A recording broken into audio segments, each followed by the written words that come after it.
د قرآن ژباړه لایق د ثنا خالق د دنیا د قرآن مخلوقات ای مولا غنی مولا سبحان الله سبحان الله سبحان د قرآن ژباړه سبحان الله لایق د ثنا خالق د دنیا د ټول مخلوقات ای مولا غنی مولا أعوذ بالله من الشيطان الرجيم بسم الله الرحمن الرحيم إن تحرص على هداهم فإن الله لا يهدي من يضل وما لهم من ناصرين. د منار اسلامی رادیو قدرمن اوریدونکو السلام علیکم ورحمت الله وبرکاته. د الله نو امیدوارم چې روغ صحت به لرئ او زمونږ ټولې خپرونې به اورئ. درنو اوریدونکو دا د قرآن کریم د ترجمې خپرونه ده. نننی درس زمونږ سوره نحل 14 سورت ترتیب مصحفي کې 10 آیات شروع کیږي. په دې آیات کریمه کې تسلی د نبی علیہ السلام ته چې د الله نبی ما مخکم رسولان لیږلیو او په هغې وخت کې هدایت او ضلال دا په اختیار د الله کې و، د هغوی په اختیار کې نه و. نو اوس هم د الله په اختیار کې دی. او بیا وروسته د منافقانو او د کافرانو غلط عقاید بیانوي. ان تحرص على هداهم فإن الله لا يهدي من يضل. کچی ته تحرسو کې اے پیغمبره په هدایت د دوی باندې، پس یقینا الله هدایت نه کوي هغه چاته چې بېلارې کي. چې الله یې ګمراه کي نو هغې ته بیا هدایت څوک نشي کولی. الله هدایت نه کوي هغه چاته چې الله یې ګمراه کي. دا د غني ذات کلام دی. دلته دینا ظلم نه معلومیږي د الله چې الله ګمراه که نو ظلم یې ورسره وکړو بیا ورته هدایت نه کوي. نه، د هغه دغه عناد او ضد چې په ده کې دی او کوم غلط کارونه او عملونه د ده دې سبب شوي دی چې دی ګمراه شوی دی او د هغې نه راګرځي. نو ده ته تسلي ده چې ستا په حرص باندې چې ته حرص وکړې د دوی په هدایت نو نه کېږي، ولې چې هغه په ضد او عناد کې ډېر کلک شوی دی. وما لهم من ناصرین، او نه به د دوی دپاره څه امدادیان. واقسموا بالله جهد ایمانهم، دا غلط عقاید د دوی، بیان د غلط عقایدو او قسمونه کول دوی په الله باندې، په الله قسمونه کړي دي. جهد ایمانهم، کلک قسمونه خپل. کلک قسم دې ته وایي چې په نوم د الله وشي. او ګورئ چې مشرکانو به هغې ته کلک قسم ویو چې نوم د الله به په یاد که. اوسني جاهلان د پخوانو جاهلانو او کافرانو مشرکانو نه بدتر دي چې دوی هغې ته کلک قسم وایي چې په نوم د ولی وکړي. دوی دا کلک قسمونه خوړل په انکار د قیامت باندې. څه به ویله؟ لا یبعث الله من یموت، نه راپورته کوي الله هغه څوک چې هغه مړ شي. ولې دوی دا د عقل نه لرې ګڼه دا کار چې یو انسان مړ شو او زمانه پې تېره شوه، ذره ذرې شو او خاورې شو. نو دا انسان چې د کومو عناصرو نه پیدا دی چې خاوره ده، اوسپنه ده، کوم معدنیات دي، نو دا خو د هغې سره خاوره د خاورې سره شو او نور معدنیات د معدنیاتو سره شو. نو بیا څنګه دا ذرې ذرې بېرته راجمع شي او روغ انسان شي او بیا راپورته شي؟ عقل یې نه مني. نو دوی د خپل عقل د وجې نه دغه قسم به خوړ چې دا بیرته نه راپورته کیږي، نشي راپورته کېدلی. بلا وعدن علیه حقا بلا ثابت ده هو دی برا پورتکیږي الله را پورتکی دا وعده ده په الله باندې رښتینی دا رښتینی وعده ده چې الله کړی ده چې زبردار او چتوما ولكن اکثر الناس لا يعلمون لكن اکثر خلق نه پوهیږي ليبين لهم الذي يختلفون فيه دا د یبعثون سره لګیږي چې الله به راپورته کوي د څه دپاره د پاره چې بیان کې دوی ته واضح کې دوی ته هغه خبرې چې دوی اختلاف کو پاغې کې وليعلم الذين كفروا انهم كانوا كاذبين او د دې دپاره چې پوه شي کافران چې یقینا دوی او دروغجن نو د باسه دوا فائدې او خودلې چې الله د دې لپاره را پورته کوي چې یو خو هغه اختلافي مسلې دوی ته بیان کی په طریقه د فیصلو سره چې د دوی په کې اختلاف نو هغه ورته واضحه کی او فیصله پکې وکي او دویم دا چې دا کافران د خپل ویناو په دروغو پوه شي چې دا زمون خبرې چې مونږ کولې او کوم عقیدم ساتله دا دروغ و چې کافران په خپل کذب باندې پوه شي او کوم چې اختلافي مسلې دي هغه دوی ته پکې حق معلوم شي په طریقه د فیصلې ولې هغه وخت خو به حق دوی ته څه فائدہ نه رسي خو فیصله خو به پکېږي کنه انما قولنا لشيء اذا اردنا ان نقول له كن فيكون دا دوی راپورته کول او قیامت قائمول د الله تګران نه دی دوی په نسبت دا ګران کار دی چې دونه مخلوق چې مړل څوک چیرته خاخ دی او څوک چیرته پسین وړل دی او څوک چیرته لیوان خورل دی څوک چیرته مارغان خورل دی دا به څنګه شي نه انما قولنا الله وای یقینا وینا زمون یو شیتا اذا ردناه سواخ چې من اراده وکړو دا شی د وجود ان نقول له اغداد چې و هغه شیتا کون شا فیکون پس موجود شي منتسگران نه دی کون فیکون سره من موجودو والذین هاجروا فی الله من بعد ما ظلموا اوس ترغیب ورکي الله هجرت ته ولی کله چې دغه مسلې بیان شي نو د مشرکانو خباثت زیات شو د کافرانو خباثت زیات شو او مسلمانانو تنگولي شروع کړ نو الله ترغیب ورکي هجرت ته چې زئی هجرت وکي خود د عقیدې نه تیریږي ما د وطن نه د کور نه د کلی نه دا پرې دی د دینه تیر شي خود د عقیدې نه مو تیریږي والذین هاجروا او هغه کسان چې هجرت وکي فی الله فی سبیل الله ونو الله خالص سوچ د الله د پاره هجرت وکي من بعد ما ظلمو فاستغنه چې په دوی ظلم کړی شوی دی د دې ظلم د ظالمانو نه چې هغه به تنگول هغه به زیتونه وترسول نو پس دوی نه چې دوی باندې ظلم شوی دی دوی تنگ شوی دی دوی ته زیتونه رسیدلی دي او هجرت وکړه خالص د الله د پاره د دنیا د حصول د پاره نه یو بل مقصد د پاره نه خالص سوچ د الله د پاره نو د دې خلکو سره وعده ده لنبوئ انهم فی الدنیا حسنه خامخابه زه ورکم دوی ته په دنیا کې خایسته الله دا وعده د افغان مهاجرینو سره پوره کړی دي چې کله دوی هجرت وکړه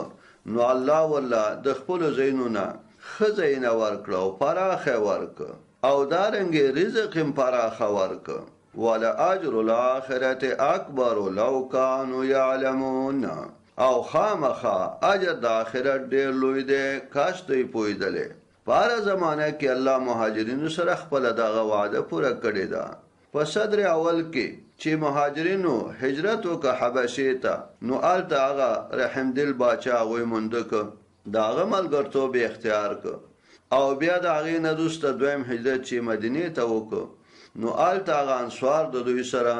هغه شانته ملګرتوب وکړه، د هغوی ملګرتوب اختیار کړ. هغوی حتی خپل مځکې او خپل کورونه د هر څه ورسره شریک کړل او بیا د هغې نه وروسته په نورو بلادو باندې غلبه هغوی حاصله کړه او بیا غنیمتونه حاصل کړه او منصبونه چې د نورو بلادو هغوی والیان او حاکمان وګرځېدل. او نو دارنګې زمانه په زمانه چې اوس وخت کې افغان مهاجرینو هجرت کړو، الله سره خپل وعده رښتینې کړې. نو دنیا کې الله پراخه زینه ورکوي، ولې چې دلته ځای پرېښود الله بل ځای کې ځای ورکوي. ولا اجر الاخرت اکبر، او خامخا اجر د آخرت ډېر لوی دی. کاش دوی پوهېدلې. الذين صبروا وعلى ربهم يتوکلون. دلته دوه امور الله ذکر کوي، ځکه د هجرت کولو دپاره دا دوه امور دا لازمي دي. هجرت چې کې نو کلی کور او قوم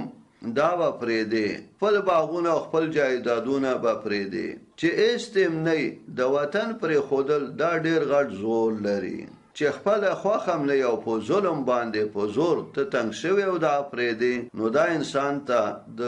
ډېر درد ورکوي، زړه درمن کېږي. نو دلته وایي چې هغه کسان چې هغوی صبر کوي په پرېښودلو د خپل وطن باندې د الله د رضا دپاره، او وعلى ربهم يتوکلون، او په خپل رب باندې ځان سپاري. ولې دوی چې دا وطن پرېږدي او هجرت کوي د الله دپاره، نو آینده خو دوی ته معلومه نه ده چې ما سره به څه کېږي، کوم قسم ځای ته به ځمه او کوم سهولت به ما ته میلاو شي او که نه. نو ډېره سودایي، ځکه تیار کور خو پاتې شو، تیاره مځکه او غلې دانې دا پاتې شو، وطن پیژنګلو او دا خلک پاتې شو. نو د په رب ځان اوس پارته او دای ټول شاته پرېښود او روان شه د الله دپاره. نو په جدایي د وطن صبر وکړه او د آینده دپاره چې دی روانېږي په الله توکل وکړه چې الله به مې ساتي. نو الله وساتله. نو دا دوه مهم امور دي د هجرت دپاره، صبر او توکل. وما ارسلنا من قبلك الا رجالا نوحي اليهم. دا د هغه بل اعتراض جواب دی د دوی چې دوی ویلله چې رسول بشر نشي کېدلی. نو ګورې دا مخکې رسولان چې ما لېږلي نو هغه سړي نه اوس سړي موږ ورته وحی کړې ده. او که تاسو ته پته نه نو تاسو د اهل علمو نه تپوس وکئ. وما ارسلنا من قبلک، او نه دی لېږلې مخکې د تا نه موږ رسولانو لره الا رجالا، مګر هغه سړي نوحي الیهم چې موږ به وحی کوله دوی ته. دا خبره د دوی غلطه ده چې رسول بشر نشي کېدلی. دا مخکې چې ما لېږلي دا بشر نه اوس یو دینه دا ثابتېږي چې الله چې څونه انبیا رالېږلي دي هغه سړي دي. نو معلومه شوه چې ښځه پیغمبره نه ده، ښځه الله پیغمبره نه ده رالېږلې، سړي رالېږلي دي. او سړي چې دی بشر دی، نو دی ولې ستا د بشریت نه انکار کوي، ستا د رسالت نه؟ په دې وجه چې ته بشر یې. ما هغوی چې دی سړي رالېږلي وو او وحی مې ورته کوله. فاسألوا اهل الذکر ان کنتم لا تعلمون. پس تپوس وکئ تاسو د اهل ذکر نه. اهل ذکر معنا دا چې هغه عالمان د وحی وي، په وحی باندې پوهیږي، د وحی علم وسره وي. ان کنتم لا تعلمون، کچیرته تاسو نه پوهیږئ. مراد د اهل ذکر نه علما د وحی الهی دي چې هغوی عقیده لري په هغې باندې او عمل پې کوي. نو د دې وجه نه قرآن کریم کې فاسألوا اهل العلم نه دی ویلي، بلکې اهل ذکر ویلي دي. تفسیر قرطبي د دې آیات په تفسیر کې لیکلی دي چې ټول انبیا بشر دي، او داسې سوره انبیا 9 آیات کې هم ذکر شوی دي. په دې آیات کې دلیل دی په دې خبره چې په وخت د نشتوالي د علم کې د اهل علم نه تپوس کول فرض دي. تا ته د یو مسلې پته نشته او دغه مسله تا ته مخې ته راغله، نو دا په کار نه دی چې ته بس چوپ پاتې شې چې ما ته پته نشته. نو نه، ته به دغه مشکل نه ځان وباسې او د اهل علم نه به تپوس کې دا پتا فرض دي ځکه په کوم شي چې عمل فرض دی نو د هغه علم هم فرض دی لیکن د دې آیات نه بعض خلک استدلال کوي په اثبات د تقلید جامد او تقلید شخصي دا صحیح او جایز کار نه دی په څو وجوه سره اوله وجه دا ده چې د ذکر نه مراد واحده فاسالو اهل الذکر ذکر نه مراد واحده یعنی د هغه چا نه تپوس کوي چې په جواب کې دلیل د وحی ذکر کوي یعنی قرآن او سنت او د دلیل تابعداري ته تقلید نشي ویل کېده ځکه تقلید تعریف داده چې قبول قول الغیر بلا دلیل تقلید څه ته وایي قبول د قول د غیر دی بلا دلیل یعنی د هغه رایه اخلي او د دلیل تپوس نه کوي نو دا دینه تقلید ثابت نشو دویمه وجه دا ده د عدم علم دو درجې دي اول عدم علم د حکم ته حکم معلوم نه دی چې د دې حکم څه دی او دویم عدم علم د دلیل یعنی حکم ته معلوم دی خو دلیل ته معلوم نه دی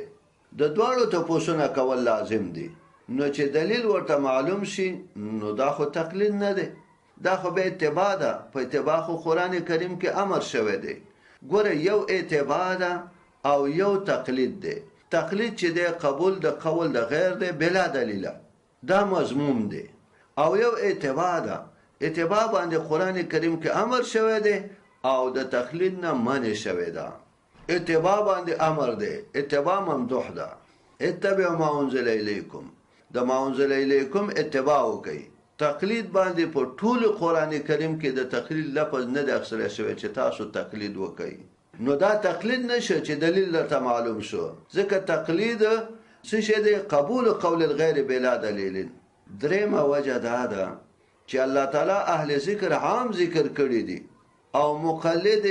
حنفی خود شافعی عالم نه تپوس نه کوي بلکې مونږ امور پسې جایز نه ګڼي مونږ امور پسې نه کوي نو بیا خو د دینه کله ستا تقلید ثابت شو فصل اهل ذکر خودل ترانغه هغه معلم ده داغه نشته پوس نه کې او سلورم وجه علی طریق التنزل دا ده چې کته د دینه اثبات د تقلید کې خو هغه د امید لپاره ده ان کنتم لا تعلمون کچې تاسو نه پوهیدئ علم د سره نو جاهلو نو امی سره په دلیلونو څه پوهیږي نو عالم د بتپوسو کې مسله به ورته وایي نو بس هغه به ماغه باندې عمل کوي لیکن چې کله هغه ته صحیح حدیث معلوم شي او پته وته ولګي چې دغه ماته چا اشرای راته پیش کړی دا صحیح حدیث داده صحیح خبره داده نو دی به دغه تقلید فریدي او هغه صحیح حدیث ته زی نو دا خو د حنفي کتابونو هم لیکلي دي شامی کې هم داشته چې دغه مذهب به فریدي او دغه باندې کده زی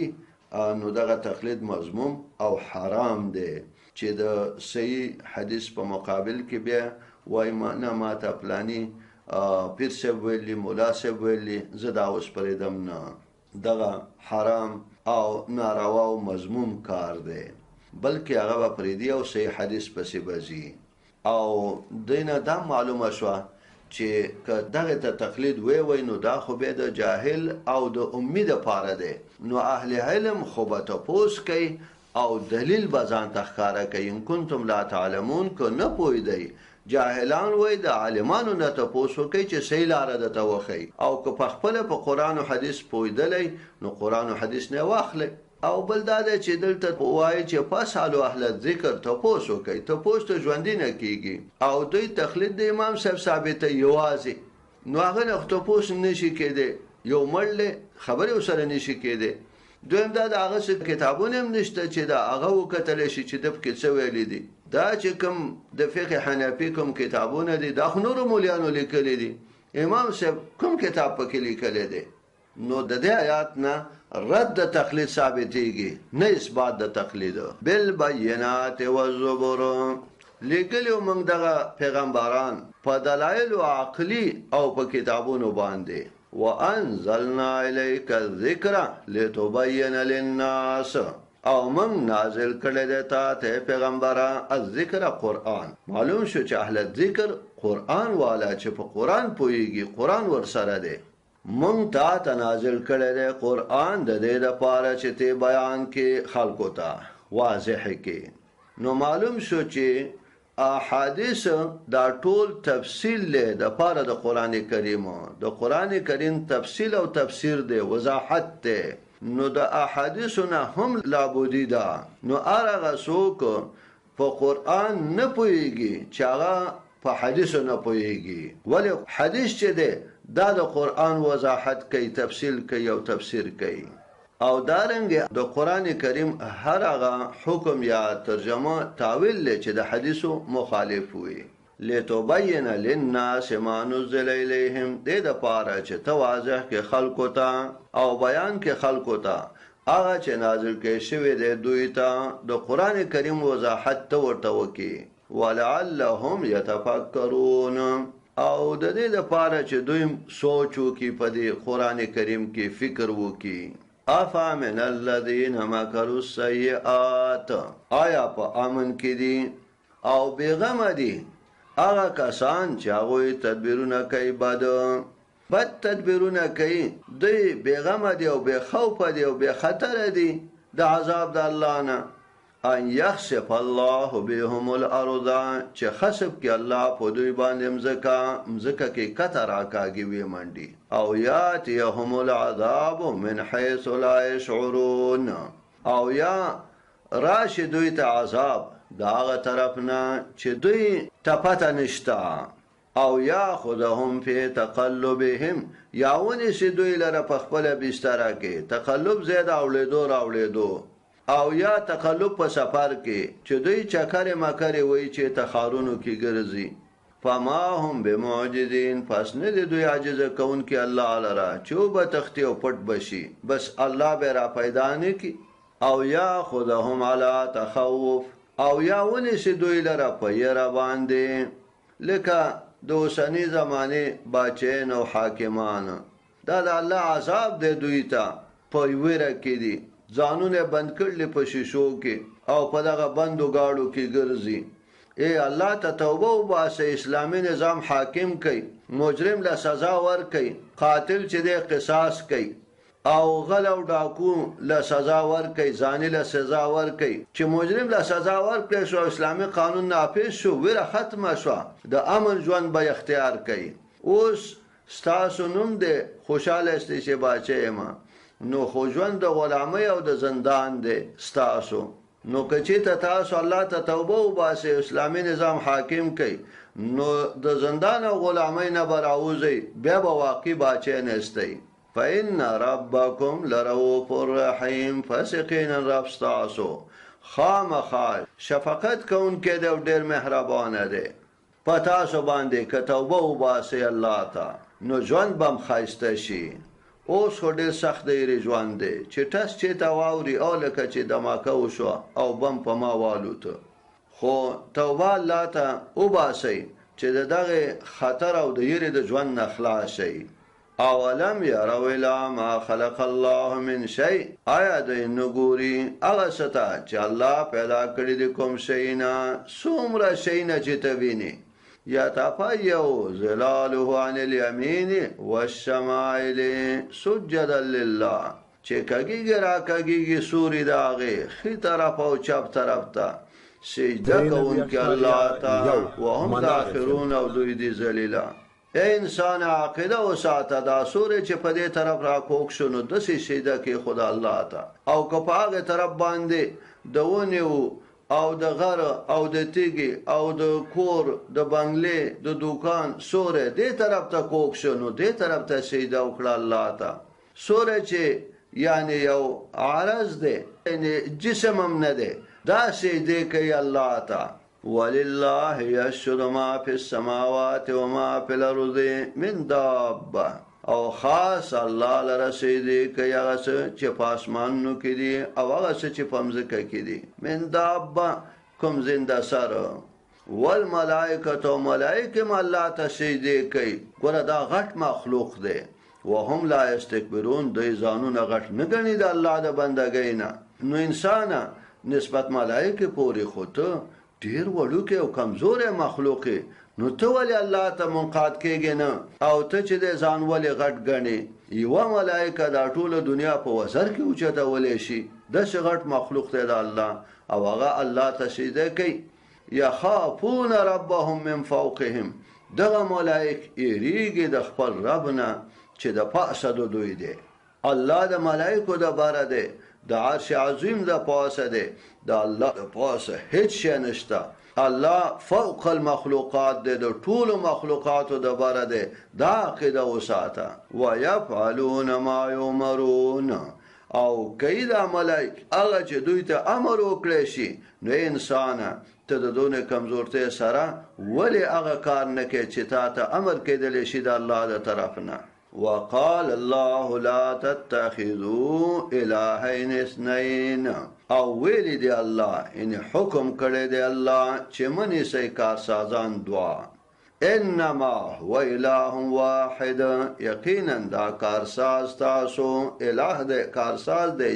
یو معبود دی فیا فرحبون خاص زمانه ویریږي رهب غویره دا چې ورسره یعنی غمجنته هم وي وله ما فی السماوات او د الله لره دی هغه چې په اسمانو کې دی او که په مځکه کې دی وله الدین واسبا او د الله لره دی طاعت دایمي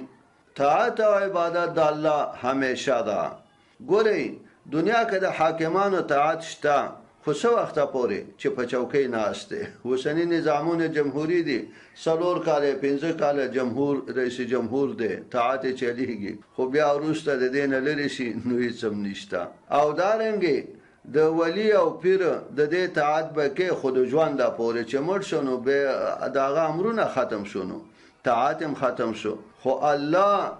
د طاعت چې دی دا همیشه دی او دایمي دی دا نه ختمیږي ولی الله همیشه ژوندی دی او همیشه په خپل اقتدار او خپل حاکمیت باندې دی په آخرت کې هم د الله اطاعت نه ختمیږي هلته هم د الله اطاعت وي دنیا کې هم د الله اطاعت دی نو اطاعت د همیشه دی افغیر الله تتقون نو تاسو په غیر د الله نه ویریږئ د بل چا نه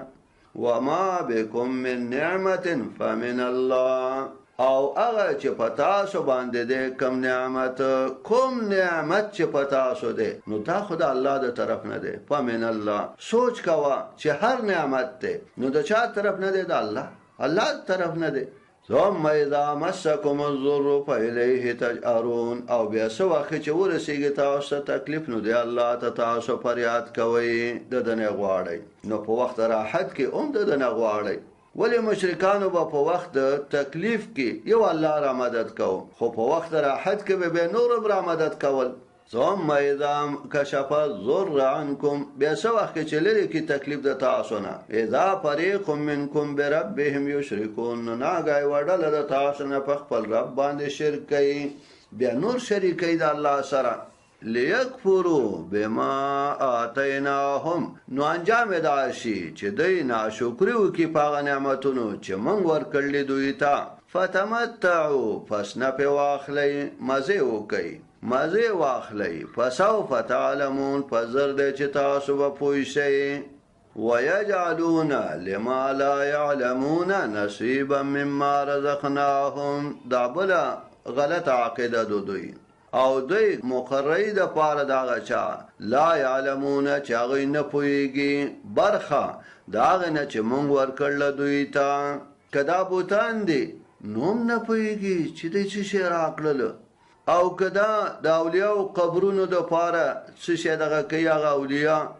او بزرګانو په نوم باندې څه نظرانه دغه کوي نو هغه ته څه پاته ده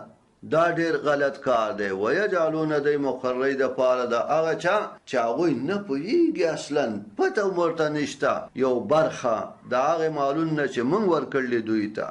په دې باره کې یو صحابي خپل قصه کوي د جاهلیت د دور چې دا محمد بن عبد الوهاب تاریخ کې راخسته دي دغه واقعا وی یو صحابي داس قصه کوي چې مونږه سورځي کور کې ور نو بل کړو مونږ ډیر دولګي او فقر سره مخو یو وخت چې ما ته مور په دغه ولګي وخت کې یو پیاله شوده راکړه ویل چې دا د پلاني بوتله وېسا دا دغه نظر دی زه ډېر وږی وم او هغه پیاله ما سره وه شیدو مې روان کړي څو کرت مې زړه کې وګرځېده چې د دې نه ګوټ وکه او څه وڅښه ولې ډېر وږی وم دې ته محتاج وم خو بیا هم د مور امر نو ما هغې نه ګوټ ونه کړ او یو مې وړ د هغې بوت په خوا کې یو چقوري ګټه وه او په هغې کې مې واچوله چې دا د ده نظر دی نو زه چې تلک جدا شوم بېرته مې لا ورته کتل چې پام مې وکړ یو سپی راغی او دغه شیدې وڅښل او بیا یې د دغې بوت سر ته ور ټوپ کړه خپه یې نیغه کړه او میتیزې یې پرې وکړې ما لیده چې د هغه په مخ باندې دا میتیزې ښکته را روانې وې نو ما وویل چې دا دومره کمزوری دی چې شوده ته سپي وڅښل نو هغه هم د خوراک نشه او هغه سپی بیرته د ده سر ته ورزنګي په سر یې میتیزې را پرېږدي د ځان نه هغه بچ کولی نشي نه یې شوده بچ کړه نه یې ځان بچ کړه او موږ د ده بندګي کوو او په خپلو مالونو کې د ده برخه کوو او ځان مې وږی پرېښودله مې ورکړه نو دغه وخت نه ما سره شک پیدا شه تر دې چې الله تعالی ما ته ایمان نصیب کو ويجعلون لما لا يعلمون نصيبا مما رزقناهم هغوی علم هېڅ پته ورته نه لګېږي چې څه دی وکړله او دوی ځانونه ستړي کوي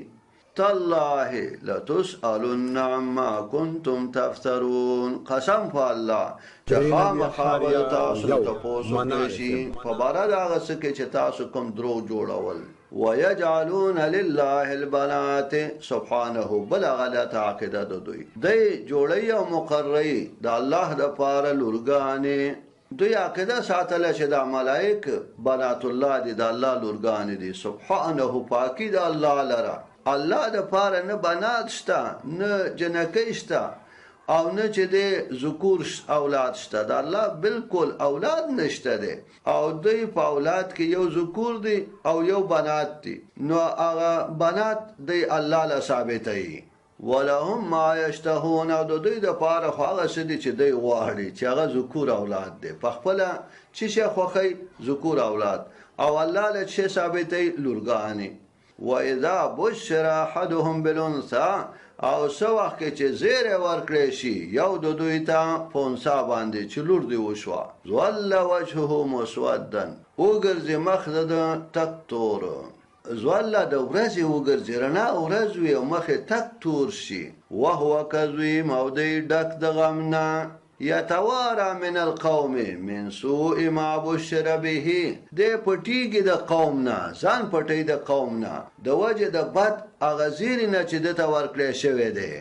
ورته ویلی شي دي چې ستا لور وشوه او سوچ کوي د ځان سره ایمسکه علی هون ام یدسه فی التراب چې آیا وساتي دی لره دغه ما بشره لره ضمیر مفرد مذکر دی خو راجع ما بشره ته دی علی هون سره د ذلت نه او که ومنډي دی لره په خاورو کې نو دوی به ژوندۍ لورګانې په خاورو کې منډلې او یا به سره د ذلت نه انې وساتم چې خلک به راته بدم وای پیغور به هم کوي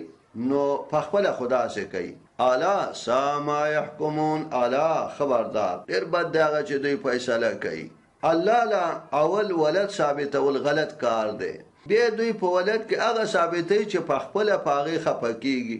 نو ولې داسې کار کوئ چې په خپل ځان د پاره نه خوښوي ځان د پاره عیب او شرم ګڼئ او الله هغه ثابتوي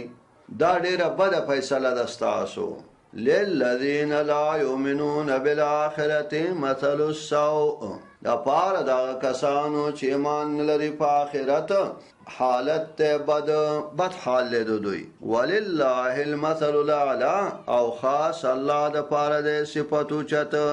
الله د اوچت صفات والا ده وهو العزيز الحكيم او د الله د زورور او د حکمتونو والا نو دا ولی الله چې د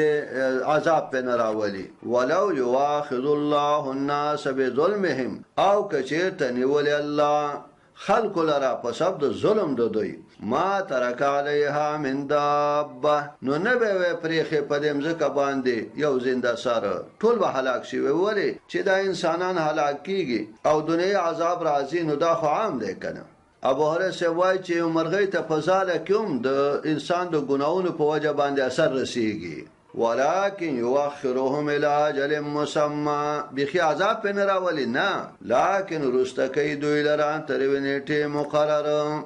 فاذا جاء اجلهم لا يستاخرون ساعه ولا يستقدمون پس وخت چراشي نیټه دوی نو رستکیږي یو ساعت او نه مخکې کیږي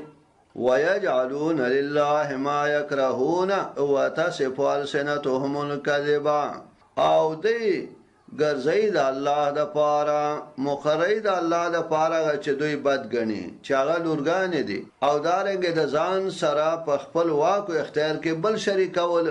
نو دا خو الله لدی ثابتې شریکم ثابتې لورګانم ثابتې او بیانې جبه دوی دروغ ان لهم الحسنى چې یقینا دوی د پاره حالت ته یعنی مونږ چې دا سپارښین دي زمونږ ته په دې مال کې اوال کې برکت اچي حسنا حالت او بعضو په آخرت عقیده لرله ویل به چې آخرت ته واپس شوم نو جنت زمونږ د پاره دی ان لهم الحسنى چې دوی د پاره جنت ته لا جرم خامخا ان لهم النار یقینا دوی د پاره ور دی وانهم مفرطون او دوی به د کولې شي دی ورته په دې کو به ورغورځولې شي او مفرطون معنا بل دام ده چې دوی په دې ور کې ير کړې شي دا چې په پراتی لکه ير کړې شي وي تالله لقد ارسلنا الى امم من قبلك قسم بالله فتاخر سره لګلو من امتونو ته د تانه مخکي پیغمبران فزين لهم الشيطان اعمالهم پس خشته کړو دغه قومونو ته شیطان عملونه دوی خپل عملونه وته خشته کړ او د انبیاء خبره ان منلا فهو وليهم اليوم پس دغه شیطان دوست دی نن ورځي ولهم عذاب الیم او دوی د پاره عذاب دی درناک وما انزلنا عليك الكتاب الا لتبين لهم الذي اختلفوا فيه او ما نه دی نازل کړي پتا باندې کتاب مګم دی د پاره چې تواضح کې دوی تاغه خبره چې دوی اختلاف کوي پاغه کې دوی اختلاف کړي دي وهدى ورحمة لقوم يؤمنون او دا قرآن کریم هدایت ته او رحمت ته د پاره قوم چې هغه ایمان راوړي درنو اوریدونکو نننې ترجمه هم دومره وا تر بل خبرونه مو په الله سپارم وصلى الله على النبي وآله وسلم زخدیک جنت دارن پرنګ نعمت بستانو چې ولړ دی اسمان سپ قدرت بستانو چې ولړ دی اسمان سپ قدرت هر څکړل تا پیدا خالق د دنیا د ټول مخلوقات ای مولا غنی مولا سبحان الله سبحان الله سبحان الله سبحان الله لایق د سنا خالق د دنیا